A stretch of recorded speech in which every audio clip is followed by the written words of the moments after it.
of the plate is capital L, full stop. The length of the plate is capital L, full stop. Locate the center of mass. बहुत ध्यान से देखना।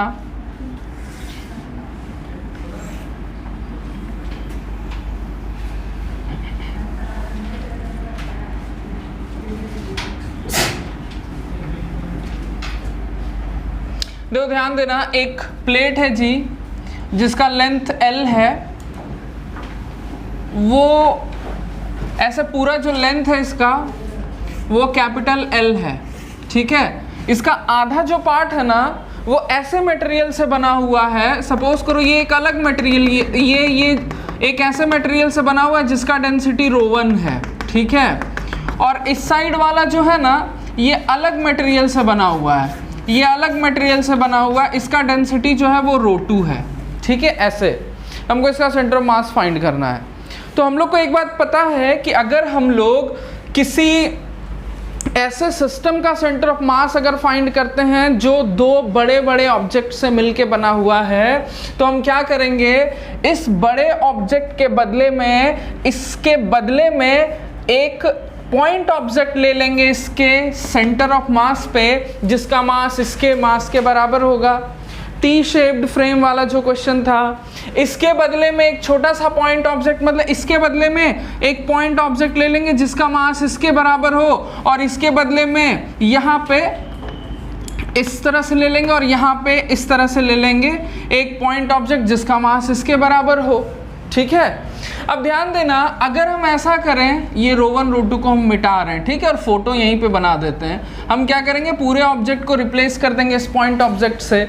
लेकिन सबसे पहले तो हमको इसका मास पता तो होना चाहिए, है ना, तभी तो हम इसको हटा के इसके बदले में इसके सेंटर ऑफ मास पे उसके मास के बराबर का ऑब्जेक्ट रखेंगे, उसका मास तो हमको पता होना चाहिए, है ना। अब देखो, किसी भी ऑब्जेक्ट का मास जो है ना उसके डेंसिटी के प्रोपोर्शनल होता है। थोड़ा ध्यान से समझना, हम लोग को पता है कि जो डेंसिटी होता है वो मास बाय वॉल्यूम होता है, ठीक है, और मास जो होता है वो डेंसिटी इंटू वॉल्यूम होता है। अगर वॉल्यूम ना बदले, वॉल्यूम जगह के हिसाब से नहीं बदले, यानी ये जो प्लेट है, इस प्लेट का जो थिकनेस है और एरिया जो है वो नहीं बदले, जैसे जितना एरिया इसका उतना ही एरिया इसका, दोनों का एरिया सेम है, तो हम डायरेक्ट ऐसे लिख सकते हैं कि मास जो है ना वो डायरेक्टली प्रोपोर्शनल होता है डेंसिटी के। यहाँ डेंसिटी को रो से डिनोट किया गया इस क्वेश्चन में, ठीक है। तो हम डायरेक्ट इस कॉन्सेप्ट को यूज़ करते हैं कि किसी भी ऑब्जेक्ट का जो मास होता है वो डायरेक्टली प्रोपोर्शनल होता है, मास जो होता है वो डायरेक्टली प्रोपोर्शनल होता है उसके डेंसिटी के, ठीक है। तो हम ऐसे लिख सकते हैं, अगर कोई भी चीज़ किसी के प्रोपोर्शनल होता है, इस सिंबल को हटा के हम कोई कांस्टेंट लिख सकते हैं। मान लो यहाँ कोई कांस्टेंट k लिख दिए, रो लिख दिए, ऐसा कर सकते हैं ना। ओम्स लॉ में हम लोग ऐसा करते हैं, v is directly proportional to i होता है, तो प्रोपोर्शनलिटी वाले साइन को हटा के v is equal to r i लिखते हैं। तो ये जो पहला ऑब्जेक्ट का मास है इसको हम लिख देते हैं k ρ1, और जो दूसरा ऑब्जेक्ट का मास है इसको लिख देते हैं k ρ2, ठीक है। अब क्या करते हैं समझना, हम लोग जब भी सेंटर ऑफ मास फाइंड करते हैं किसी भी चीज़ का, हमको ओरिजिन चाहिए होता है, हम ओरिजिन यहाँ पे ले लेते हैं इस जगह पे, और इस लाइन को एक्स एक्सिस ले लेते हैं, समझना बात को, ठीक है। तो पहला ऑब्जेक्ट जो होगा वो इस पॉइंट पे होगा और दूसरा ऑब्जेक्ट इस पॉइंट पे होगा। यहाँ से यहाँ का डिस्टेंस क्या होगा,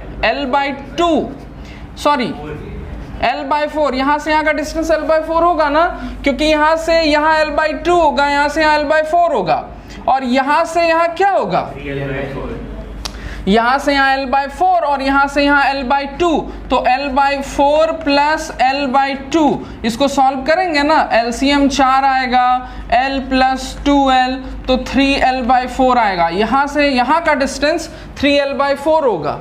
मतलब ले दे के कहानी क्या है समझना, अगर हम इसको अलग से भी इसका फोटो बनाएं तो ले दे के सिचुएशन क्या हो रहा है, मेरे पास दो पॉइंट ऑब्जेक्ट है, ओरिजिन मेरा यहाँ पे, इसको हम फ्रेश से यहाँ पे बना दे रहे हैं, लेकिन इसका कोई ज़रूरत नहीं है, ठीक है। ये एक्स एक्सिस है, ओरिजिन से पहला ऑब्जेक्ट जिसका मास m1 है, m1 निकाला हुआ है, दूसरा ऑब्जेक्ट जिसका मास m2 m2 निकाला हुआ है, यहाँ से इसका डिस्टेंस L/4 है और यहाँ से इसका डिस्टेंस 3L/4 है। हमको सेंटर ऑफ मास निकालना, नहीं निकल जाएगा। हम किए क्या, बहुत सिंपल, पहले भी कर चुके हैं। इस बड़े से ऑब्जेक्ट को हटा दिए और इसके मास के बराबर एक पॉइंट ऑब्जेक्ट इसके सेंटर ऑफ मास पे रख दिए, वही काम कर रहे हैं। समझ रहा है? फटाफट बना दो।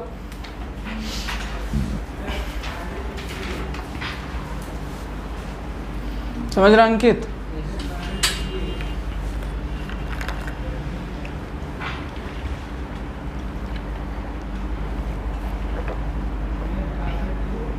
प्रीति समझी?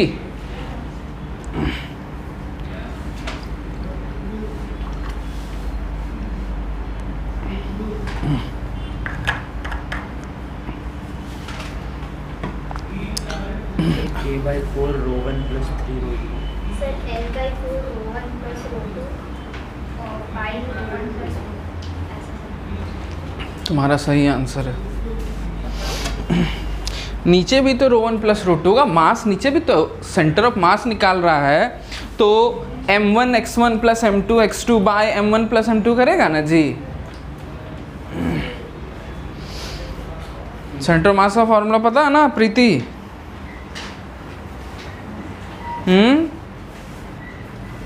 स्माइल तो तुम्हारा बता रहा है कि नहीं पता है। क्या श्रेष्ठा? दो को ऑब्जेक्ट है जी, दोनों का मास पता है, दोनों का डिस्टेंस पता है। हाँ तो पूरी एकदम शुरू में जो पढ़े हैं आप बताओ।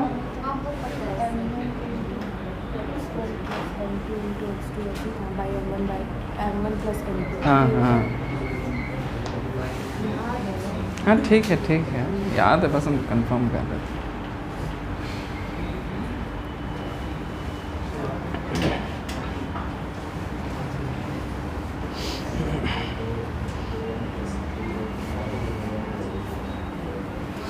ठीक है अन्या बना, रागिनी बन गया।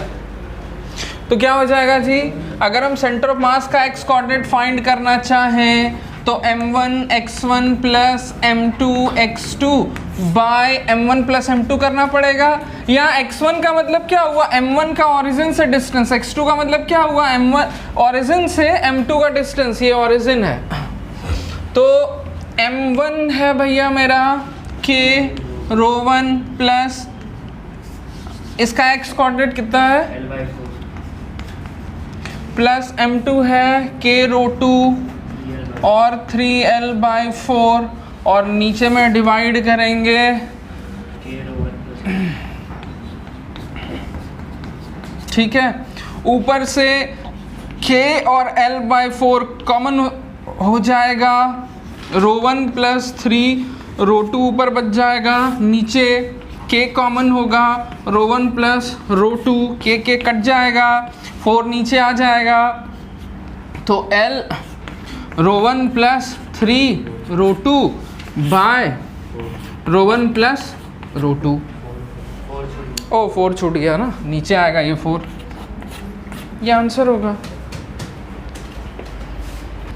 देखो क्वेश्चन क्या है समझना, हम पहले भी बता चुके हैं पिछले क्लास में, फिर बताते हैं। हमको मेरे पास दो ऑब्जेक्ट है, एक बड़ा वाला डिस्क और एक छोटा वाला डिस्क जिसको काट के निकाला जा रहा है, दो ऑब्जेक्ट है। हमको अगर हम सेंटर ऑफ मास निकालना चाहते हैं किसी भी सिचुएशन में, तो हर ऑब्जेक्ट का मास हमको पता होना चाहिए। हम m1 m2 ये सब पुट करने के लिए तो होना चाहिए ना मेरे पास। तो समझना थोड़ा, मेरे पास एक डिस्क है बड़ा वाला जिसका रेडियस 2r है, एक छोटा डिस्क है जिसका रेडियस r है।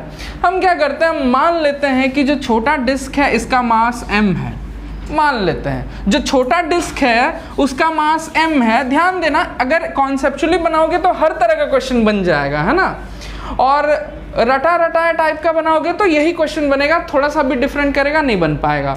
तो क्या है, हम पहले मेरे पास जो दो ऑब्जेक्ट है, एक बड़ा डिस्क एक छोटा डिस्क, दोनों का हम मास फाइंड करना चाहेंगे। तो छोटे डिस्क का मास हम m मान लेते हैं, ठीक है। तो ध्यान देना, ये जो छोटा डिस्क है जिसका रेडियस r है, यहाँ पे जो मास है ना वो एरिया पे डिपेंड करेगा, इस बात को ध्यान में रखना। जितना बड़ा एरिया उतना ज़्यादा मास, है ना। इसी तरह से अगर स्फेयर का कहानी रहेगा तो जितना ज़्यादा वॉल्यूम उतना मास, ठीक है। ऐसा क्वेश्चन पूछ सकता है कि एक स्फेयर है, उसमें से एक छोटा स्फेयर काट के निकाल दिया। तो हम क्या करते हैं फिलहाल इस क्वेश्चन में, क्या करते हैं, ये जो छोटा डिस्क है जिसका कि एरिया पाई आर स्क्वायर होगा, तो पाई आर स्क्वायर एरिया वाले डिस्क के मास को हम m मान लिए हैं। तो यूनिट एरिया वाले डिस्क का मास क्या होगा, m by pi r square. तो बड़ा जो डिस्क है उसका एरिया क्या होगा, पाई, और बड़े डिस्क का रेडियस तो 2r है, इसका स्क्वायर करेंगे तो बड़े डिस्क का ये 4r स्क्वायर हो जाएगा, यानी 4 पाई आर स्क्वायर। तो बड़े डिस्क का अगर हम निकालेंगे, बड़े डिस्क का ये एरिया है, इस एरिया का मास क्या होगा, तो m by pi r square into 4 pi r square. तो पाई पाई ख़त्म हो जाएगा, ठीक है, आर स्क्वायर भी ख़त्म हो जाएगा, तो ये 4m आ जाएगा, छोटा m लिखें, ठीक है। तो बड़े डिस्क का जो मास है वो 4m है और छोटे डिस्क का मास m है। अगर छोटे डिस्क को काट के निकाला जा रहा है तो उसके मास के जगह पे m नहीं लिख के -m यूज़ करेंगे, ठीक है। सेंटर ऑफ मास निकाल देंगे, सेंटर ऑफ मास जो होगा, ठीक है, अगर बड़ा डिस्क लेते हैं, बड़ा डिस्क का मास 4m। ध्यान देना, अगर तुम बड़े डिस्क के सेंटर के पास ओरिजिन ले लेते हो और इधर x एक्सिस ले लेते हो, सपोज करो, ठीक है, तो बड़े डिस्क का मास 4m और बड़े डिस्क का जो सारा का सारा मास होगा हम यहाँ सेंटर पे कॉन्सेंट्रेटेड मान सकते हैं ना। मतलब हम क्या कर सकते हैं, यहाँ पे भी हम वही काम करेंगे जी, पूरा जो बड़ा सा डिस्क है ना उसको हटा देंगे और उसका पूरा का पूरा मास इसके सेंटर पे मान लेंगे। जो छोटा डिस्क है हम मानेंगे छोटा डिस्क है ही नहीं, उसका पूरा का पूरा मास यहाँ पे कॉन्सेंट्रेटेड है, ठीक है। तो मेरे पास अब क्या हो जाएगा, दो गो मास यहाँ और यहाँ रहेगा और दोनों के बीच का डिस्टेंस r होगा, यही ना होगा, ठीक है। तो अगर हम इसको ओरिजिन माने, इसको ओरिजिन माने, ये दूसरा ये छोटा डिस्क है, ठीक है, और ये बड़ा डिस्क है 4m, ठीक। तो 4m इंटू 0 करेंगे और जो मेरा छोटा डिस्क है काट के हटाया जा रहा है तो उसके मास को -m लिखेंगे, तो -m इंटू r हो जाएगा बाय बड़ा डिस्क का मास 4m और छोटा डिस्क का मास m। तो क्या आ जाएगा, -m r बाय 3m, mm कट जाएगा, x आ जाएगा माइनस, ये आंसर है। माइनस साइन ये बताएगा, माइनस साइन ये बताएगा कि हम जहां ओरिजिन लिए हैं ना, ओरिजिन हम कहाँ लिए हैं, बड़े वाले सर्कल के सेंटर पे। तो जो इसका सेंटर ऑफ मास होगा इसको काट के हटा देंगे तो सेंटर ऑफ मास जो होगा वो लेफ्ट साइड होगा, यानी सेंटर ऑफ मास जो है लेफ्ट साइड कहीं पे r/3, यहाँ से r/3 डिस्टेंस पे होगा लेफ्ट साइड। अगर वो पॉजिटिव आता तो राइट साइड आता। किसी को कोई दिक्कत तो बताना, ठीक है। तुम्हारा कहाँ दिक्कत, कहाँ मिस्टेक हुआ? अगर 4m इंटू 0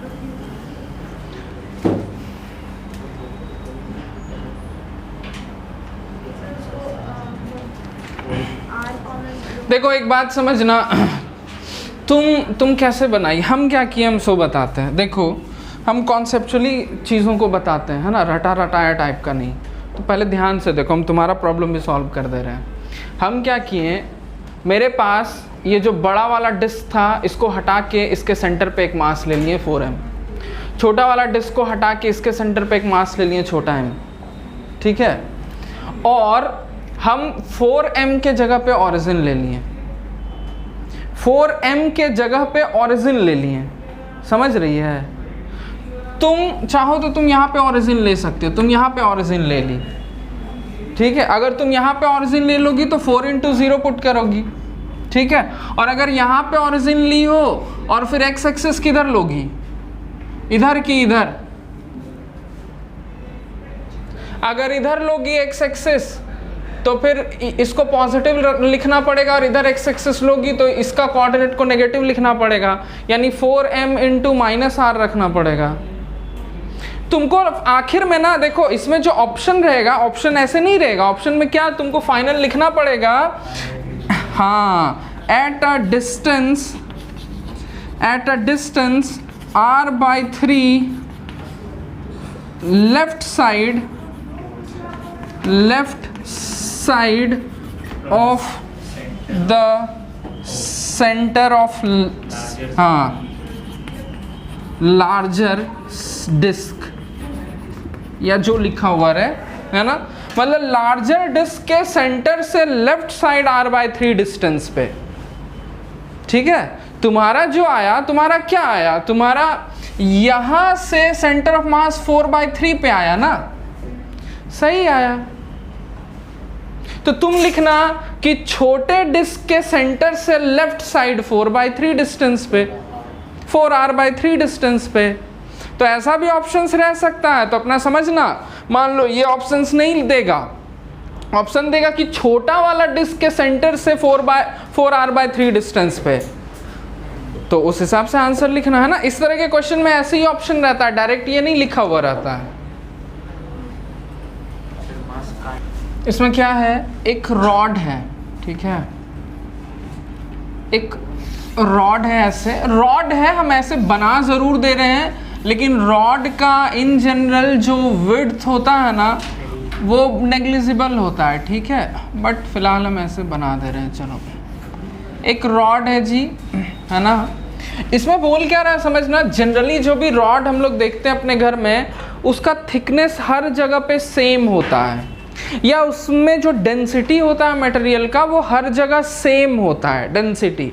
लेकिन इस रॉड में जो डेंसिटी है वो अलग अलग पॉइंट पे अलग अलग है। मतलब अगर हम यहाँ से देखें, लेफ्ट एंड से देखें, तो जो मटेरियल की डेंसिटी है ना वो कुछ इस तरह से है, a + bx, x जहाँ पे यहाँ से डिस्टेंस है, तो अगर हम यहाँ से कम डिस्टेंस पे आए तो यहाँ पे डेंसिटी कम है, ज़्यादा दूर चले जाएंगे तो ज़्यादा डेंस हो जाएगा, और ज़्यादा दूर चले जाएंगे, जैसे जैसे आगे बढ़ेंगे डेंसिटी बढ़ते जा रही है। क्वेश्चन में ये कहानी है ना कि एक रॉड है जी, उस रॉड की डेंसिटी कुछ इस तरह से है, हमको इसका सेंटर ऑफ मास फाइंड करना है। अगर इक्वली डेंस रहता, हर जगह एकदम सेम डेंसिटी होती, तो इसका सेंटर ऑफ मास एकदम बीच पे होता। हम लोग देख चुके हैं, निकाल चुके हैं इस चीज़ को, है ना। तो जिस तरह से हम पहले निकाले थे रॉड का सेंटर ऑफ मास, हम वही काम करेंगे। हम क्या करेंगे, एक छोटा सा टुकड़ा इसका कंसिडर करेंगे जिसका लेंथ dx है और वो लेफ्ट एंड से x डिस्टेंस पे है, ध्यान देना, ठीक है। एक छोटा सा टुकड़ा कंसिडर कर रहे हैं। एक और चीज़ हम ये कंसिडर कर रहे हैं ना कि ये जो रॉड है किसी भी तरह का रॉड है, जैसे सपोज करो ऐसे ही रॉड है, जनरली जो रॉड होता है सॉरी, तो इसका जो क्रॉस सेक्शनल एरिया है ना, ये वाला एरिया, इसको हम अल्फा मान ले रहे हैं, सपोज करो अल्फा मान ले रहे हैं, ठीक है। तो देखो किसी भी, जैसे सपोज करो अगर देखा जाए तो ये लगभग सिलेंड्रिकल शेप का है ना, वही सपोज कर लो वही है ना, इसी टाइप का है, बड़ा है ना। अगर हम इसका एक इस तरह से एक बड़ा रॉड है, उसका हम एक टुकड़ा ले लिए, ये टुकड़ा का जो लेंथ है वो dx है, और इसका क्रॉस सेक्शनल एरिया को हम क्या मान लिए, अल्फा मान लिए क्रॉस सेक्शनल एरिया को, ठीक है। तो किसी भी सिलेंडर का जो वॉल्यूम होता है, अगर कोई सिलेंडर है या क्यूब, क्यूबॉइड कुछ भी है ना, तो उसका जो वॉल्यूम होता है, अगर ये एरिया जो है, इस एरिया को हम अल्फ़ा माने और इस लेंथ को हम dx अगर माने हैं सपोज करो, तो इसका जो वॉल्यूम होता है वो length into cross sectional area होता है, या एरिया ऑफ बेस होता है, area of base into length. इसको ऐसे रखोगे तो cross sectional area into length, ये वॉल्यूम होता है ना। अच्छा, और जो छोटा सा टुकड़ा है, या मान लो किसी भी चीज़ का जो मास होता है वो डेंसिटी इनटू वॉल्यूम होता है। हम लोग अभी पहले भी डिस्कस कर चुके हैं इस चीज़ को। कम से कम ये फॉर्मूला तो ज़रूर याद रखना, बच्चा लोग पढ़ता है density is equal to mass by volume. यहाँ पे जनरली डेंसिटी को रो से दिखाया जा रहा है, ठीक है। तो हम क्या करेंगे, समझो बात को, इसका एक छोटा सा टुकड़ा कंसिडर किए, अब इस छोटे से टुकड़े का मास फाइंड करेंगे। डेरिवेशन तुम लोग अगर प्रैक्टिस किए होगे तो देखे होगे, पहले छोटा सा टुकड़ा लेते थे, फिर उसका मास फाइंड करते थे, x इंटू dm का इंटीग्रेशन करते थे, बाय टोटल मास करते थे, याद है ना। तो हम क्या करेंगे, इस छोटे से टुकड़े का अगर हम मास निकालना चाहें तो उसका मास को हम लिख सकते हैं जी, उसकी डेंसिटी इनटू उसका volume, mass is equal to density into volume. और x डिस्टेंस पे डेंसिटी तो ये होगा, ठीक है। तो डेंसिटी के जगह पे हम इसको रख दें और वॉल्यूम के जगह पे हम अल्फा इंटू डी एक्स रख दें। तो पूरा लेंथ हम नहीं ले रहे हैं, समझो, हम एक छोटा सा टुकड़ा लिए, समझना बात, हर जगह पे ना डेंसिटी अलग अलग है। तो अगर हम एकदम छोटा सा, ये छोटा सा टुकड़ा इतना बड़ा नहीं, एकदम पॉइंट साइज का टुकड़ा है, अगर हम एक पॉइंट साइज का टुकड़ा लेंगे तो वहां पे डेंसिटी कांस्टेंट रहेगा। अगर हम बड़ा सा टुकड़ा ले लेंगे तो उस टुकड़े में यहाँ डेंसिटी कुछ, यहाँ कुछ, यहाँ कुछ, यहाँ कुछ होगा। इसलिए एक पॉइंट साइज का टुकड़ा लिए ताकि वहां पे डेंसिटी, अगर उस पॉइंट साइज का डिस्टेंस मान लो 2 मीटर है तो x के जगह 2 लिख सकते हैं हम, लेकिन एग्जैक्ट कितना मीटर पे लिए हैं वो हम नहीं डिफाइन कर रहे हैं। मान लिए किसी भी x डिस्टेंस पे उस टुकड़े को ले रहे हैं तो a प्लस bx वहां का डेंसिटी हो जाएगा। तो अगर इसका मास लिखेंगे, मास होता है डेंसिटी इंटू वॉल्यूम, डेंसिटी की जगह ये वाला चीज रख दिए, और वॉल्यूम होता है length into cross sectional area, length इसका dx है into cross sectional area alpha है। तो ये छोटा सा मास निकल गया, इस टुकड़े का मास निकल गया। हमको अब करना क्या पड़ेगा, हम सब समझा देंगे, आ जाएगा बात सारा कुछ समझ में, क्योंकि ये सब काम हम लोग ऑलरेडी कर चुके हैं, ठीक है। हाँ डीएम होगा, यहाँ पे खाली हम अल्फा को आइडेंटिफाई कर देते हैं, है ना। यहाँ पे अल्फा क्या है, let alpha is the cross sectional area, ठीक है। ऐसा करते हैं, बहुत लोगों को कन्फ्यूज़न होगा इसलिए हम हर कुछ डिटेल से लिख देते हैं। अगर अल्फ़ा क्रॉस सेक्शनल एरिया है तो उस छोटे से पार्ट का जो वॉल्यूम होगा, इतना ये सब बच्चा लोग के लिए है, ठीक है, अभी एक बार में देख लेना, लेकिन जब रिवीजन करोगे तो ये सब लिखने का ज़रूरत नहीं है ना। Volume of the small element लिख रहे हैं ना, स्मॉल एलिमेंट, एलिमेंट का मतलब होता है जिससे मिल के बड़ा ऑब्जेक्ट बना हुआ होता है या बड़े ऑब्जेक्ट का टुकड़ा, है ना। तो volume of the small element क्या हो जाएगा जी, वॉल्यूम हो जाएगा अल्फा इंटू डी एक्स, ठीक है। तो मास उसका जो हो जाएगा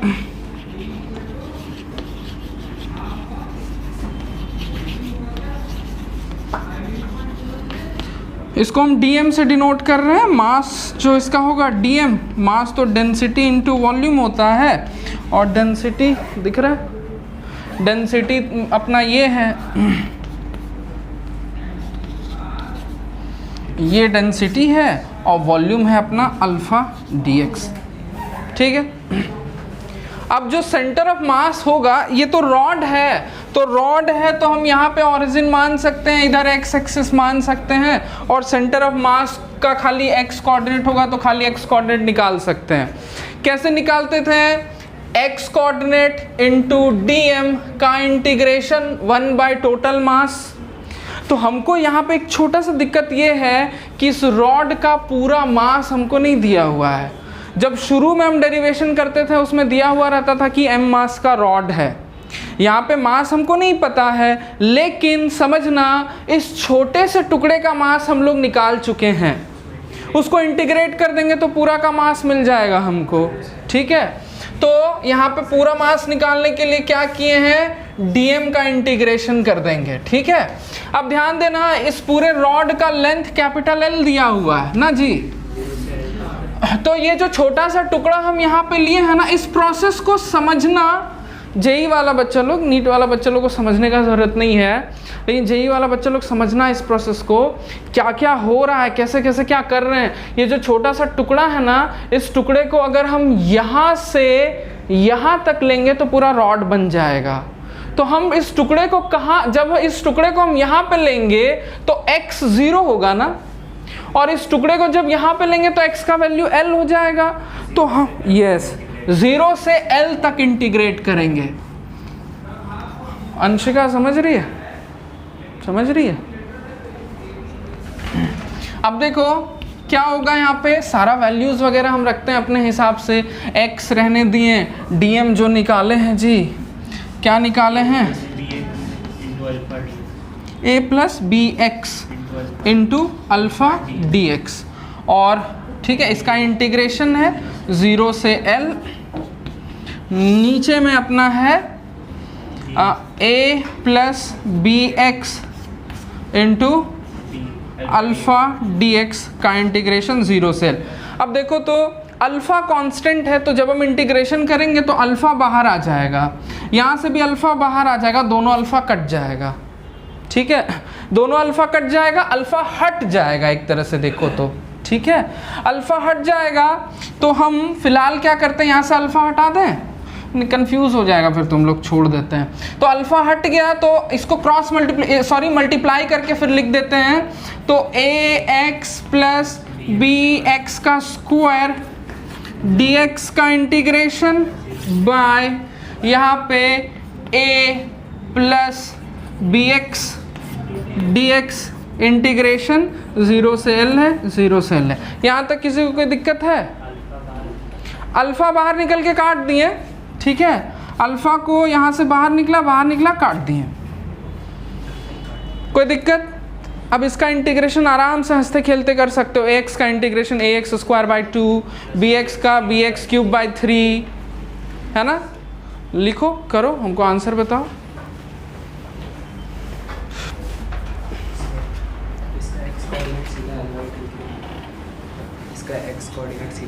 किसका, क्यों किसका एक्स कोऑर्डिनेट? हम यहाँ पे ये जो मास है dm, इसका एक्स कोऑर्डिनेट L/2 क्यों नहीं लिख दिए, ये पूछ रहा है ना।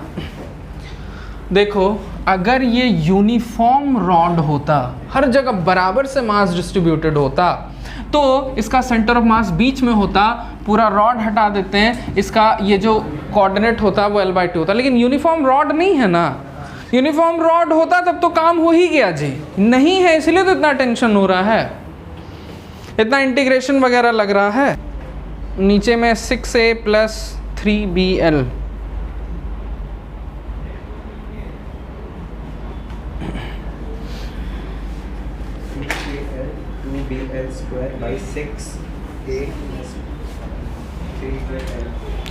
कुछ मिस्टेक कहीं की है तुम? 3al plus 2bl square by 6a plus 3bl। मैं अंशिका को बोल रहे हैं, कुछ मिस्टेक की है।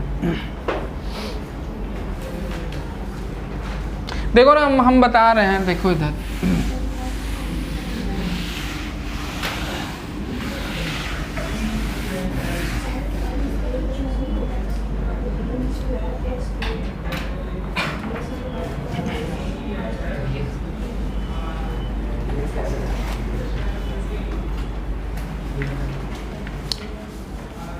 बोलो जी विशाल, बताओ ए एक्स का इंटीग्रेशन बताओ। Good, A x square by 2। आगे बताओ, बी एक्स स्क्वायर का बताओ। गुड, बहुत अच्छा, बढ़िया। लिमिट रखेंगे 0 से L। नीचे बताओ, इंटीग्रेशन बताओ। यस, बहुत अच्छा, बढ़िया। आगे बताओ, बी एक्स, बहुत अच्छा, एकदम भरोसा हमको नहीं था जी, गर्दा उड़ा दिया। ठीक है, अब देखो हम क्या करेंगे, एक बार हर जगह x के जगह पे L रखेंगे, एक बार हर जगह x के जगह पे 0 रखेंगे। तो 0 रखने से तो 0 ही हो जाएगा, उसको छोड़ देते हैं, हर जगह L रख देते हैं। तो AL square by 2 plus BL cube by 3 by AL plus BL square by 2, यही है ना। अब देखो, इसमें से हम L को कॉमन कर सकते हैं, इसमें से भी L को कॉमन करके उड़ा सकते हैं। अगर ऊपर L स्क्वायर को कॉमन करोगे ना तो ऊपर एक L बाहर रह जाएगा, क्योंकि नीचे से तुम एक ही L को कॉमन कर सकते हो। तुम्हारी मर्जी, तुम आंसर किसी भी फॉर्म में लिख सकते हो, कोई फर्क उससे नहीं पड़ता, वो सब गलत नहीं कहलाता है, ठीक है। तो टेंशन मत लेना ये सब काम करने में। अगर तुमको लगता है कि ऊपर से L स्क्वायर कॉमन होगा, कर लो, क्या फर्क पड़ता है ना। तो क्या होता, मान लो हम ऊपर से L स्क्वायर कॉमन कर लिए, बच क्या गया, बच गया a/2 प्लस यहाँ क्या बच गया BL/3 और नीचे से अगर हम L को कॉमन कर लिए A प्लस BL/2, एक L कट गया, सॉल्व थोड़ा करना पड़ेगा है ना, ऊपर सॉल्व करेंगे तो L इधर है जी, LCM 6 हो जाएगा है ना, 3A प्लस 2BL और नीचे जब हम करेंगे नीचे LCM 2 लेंगे तो 2A प्लस BL कुछ ऐसे आएगा, फिर ये 2 से कट जाएगा 3 टाइम्स में, 3 नीचे आ जाएगा तो ये कुछ ऐसे आ गया L 3A plus 2BL bye ये 3 नीचे आ जाएगा तो 3 इंटू 2A प्लस BL हो जाएगा।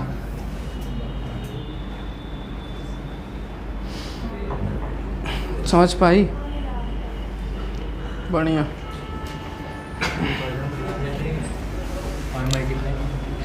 कर जैसा ऑप्शन रहेगा वैसा कर देना है ना, जैसे आंसर इसी फॉर्म में लिखा हुआ है, ठीक है, कोई फर्क नहीं पड़ता उससे, जैसा आंसर है वैसा करो, ऑप्शन में जैसा देगा वैसा करेंगे।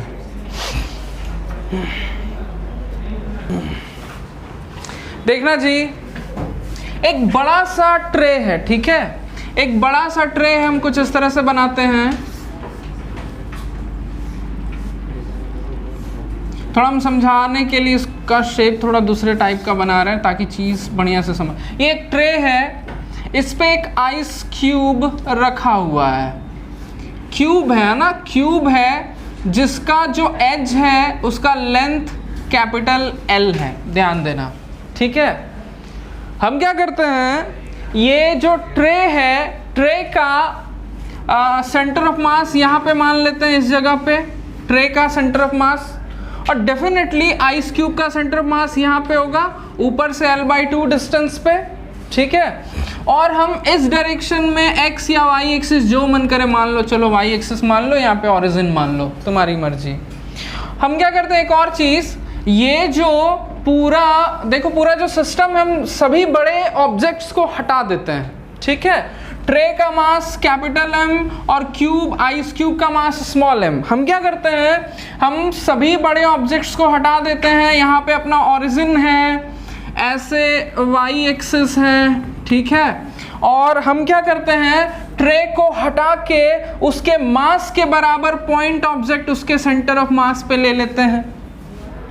हम क्या कर सकते हैं, बड़े ऑब्जेक्ट को हटा सकते हैं और उसके मास के बराबर मास का पॉइंट ऑब्जेक्ट उसके सेंटर मास पे ले सकते हैं। इसी तरह से आइस क्यूब को हटा के हम यहाँ पे आइस क्यूब के मास के बराबर एक पॉइंट मास ले लिए, है ना। ये सब खाली अब समझाने के लिए कर रहे हैं, तुमको कोई जरूरी नहीं इतना दोबारा फोटो फाटो बनाना, डायरेक्ट कर देना, है ना। अब देखो तो हम क्या करते हैं, यहाँ से जिसको ओरिजिन माने हैं और जहाँ पे ट्रे का सेंटर ऑफ मास है, यहाँ से इसका डिस्टेंस को हम सपोज करो कुछ भी मान लो, जैसे x मान लो सपोज करो, या चलो y मान लेते हैं, सपोज कर लो, ठीक है, y मान लेते हैं, है ना। अब सेंटर ऑफ मास का अगर हम इसको y एक्सिस मान रहे तो सेंटर ऑफ मास यहीं पे कहीं पे बीच में होगा, सेंटर ऑफ मास का खाली y कोऑर्डिनेट होगा, x कोऑर्डिनेट तो होगा नहीं, है ना, क्योंकि दोनों ऑब्जेक्ट का केवल y कोऑर्डिनेट होगा। तो सेंटर ऑफ मास का जो y कोऑर्डिनेट होगा हम उसको लिख सकते हैं, इसको बड़ा Y लिखते हैं, ठीक है। सेंटर ऑफ मास का जो y कोऑर्डिनेट होगा, ये पहला ऑब्जेक्ट का मास इनटू इसका y कोऑर्डिनेट प्लस दूसरा ऑब्जेक्ट का मास इनटू इसका y कोऑर्डिनेट y बाय दोनों मास का सम, यानी ये क्या आ गया, छोटा m y by m plus m, ये ठीक है। अच्छा, अब क्या बोलता है, ये जो आइस है ना वो एकदम पिघल गया, और जब ये आइस पिघल जाएगा, ट्रे बहुत बड़ा है, ठीक है, ट्रे बहुत बड़ा, ध्यान देना, ट्रे बहुत बड़ा है, तो आइस पिघलने के बाद जो पानी बनेगा वो कोई हाइट नहीं ले पाएगा, एकदम ट्रे के सरफेस पे ही पूरा एकदम आ जाएगा, ज़रा सा भी हाइट नहीं हो पाएगा उसका पानी का, क्योंकि ट्रे बहुत बड़ा है, ठीक। तो जो आइस क्यूब है, सारा का सारा मास इस सरफेस पे आ गया, तो उसका सेंटर ऑफ मास भी तो इसी सरफेस पे यहाँ पे आ जाएगा। बात समझ में आ रहा है हम क्या बोल रहे हैं? ठीक है, तो अब कहानी क्या हो गया कुछ इस तरह से, इसका सेंटर ऑफ मास यहाँ का यहीं, और वो जो आइस था उसका सेंटर ऑफ मास यहाँ पे आ गया। पहले कहाँ पे था जी? पहले यहाँ पे था, पहले यहाँ पे था। तो आइस का जो सेंटर ऑफ मास है वो पहले यहाँ पे था, अब यहाँ पे आ गया, तो L/2 नीचे आ गया ना। ये बात समझ में आ रहा है हम क्या बोल रहे हैं?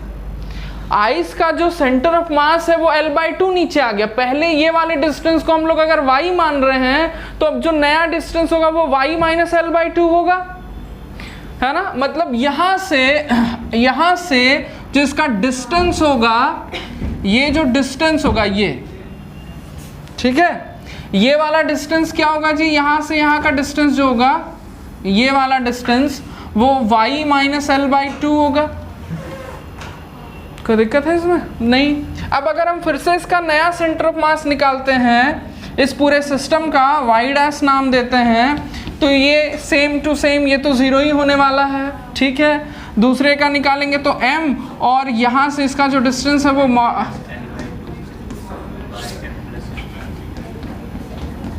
ठीक है, हाँ, दोनों का डिफरेंस हमको निकालने बोला है जी।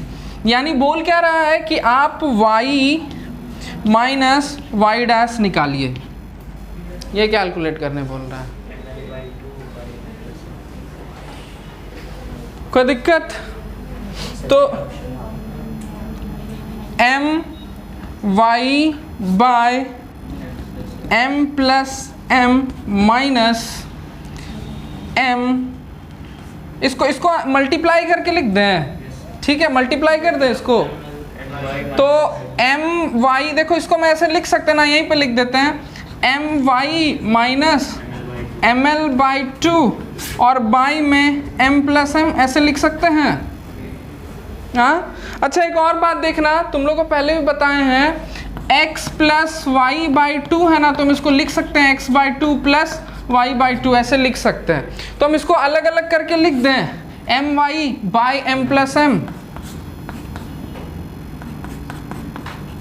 माइनस ml/2, ऐसे कर सकते हैं ना जी, ठीक है, हैं?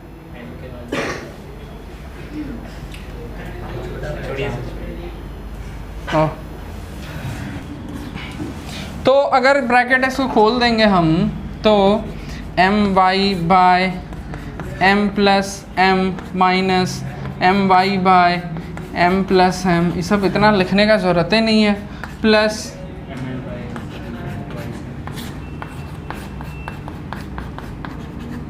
ये तो कट गया, खाली वो आंसर हो गया।